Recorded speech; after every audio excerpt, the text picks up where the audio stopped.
Dan seorang pemuda dari kota yang penasaran dengan bunyi lonceng yang berasal dari sumur tua. Ia pun bertekad untuk membuktikan sendiri apakah benar bunyi lonceng di malam Jumat itu berasal dari hantu Sarni. Malam itu, Danu bergegas dengan tekad yang kuat mendatangi sumur tua itu. Tepat di tengah malam, ia telah berada di sisi dari sumur tua itu. Ditunggunya suara lonceng yang selama ini menjadi momok teror bagi warga desa Sanur. Setelah berapa lama, Danu pun tidak mendengar suara lonceng yang ditunggu-tunggu. Akhirnya, ia pun menyimpulkan bahwa suara lonceng itu hanya sebuah omong kosong belaka.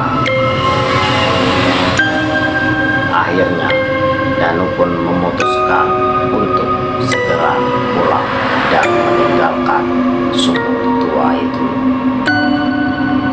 Namun, saat beberapa langkah Danu mulai meninggalkan sumur tua itu, didengarnya suara lonceng dengan dentuman satu kali.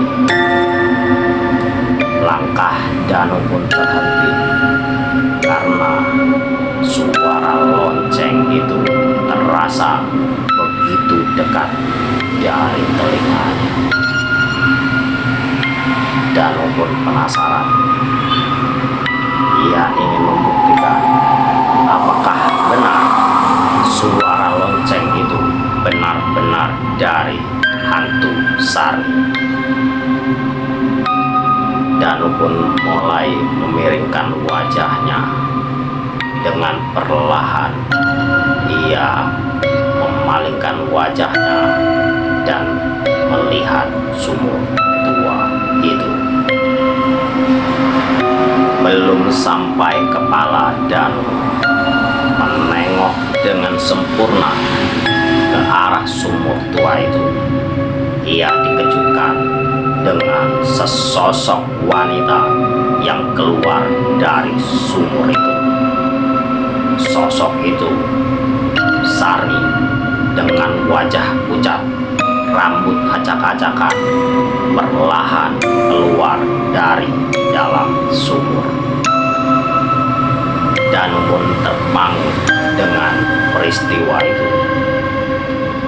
Dia tidak begitu percaya dengan apa yang dilihatnya. Dia mulai menggosok-gosok matanya. Apakah benar sosok yang ada di hadapannya adalah hantu Sarni yang telah meninggal dengan cara bunuh diri di dalam sumur itu? Danu terus memperhatikan gerak dari sosok wanita seram itu.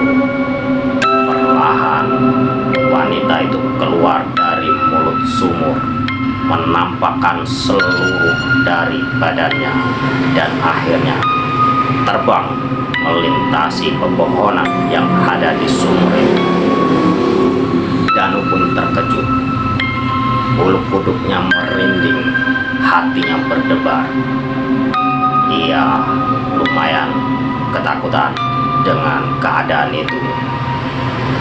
Ia pun mencoba untuk berlari dari sumur itu secepat mungkin. Namun apa daya, kaki Danu terpaku, terasa begitu berat hingga badannya pun tidak dapat digerakkan. Danu semakin ketakutan. Dia mulai berteriak minta tolong. Namun seolah-olah suaranya tercekik. Suara dari mulutnya tidak terdengar sedikit pun.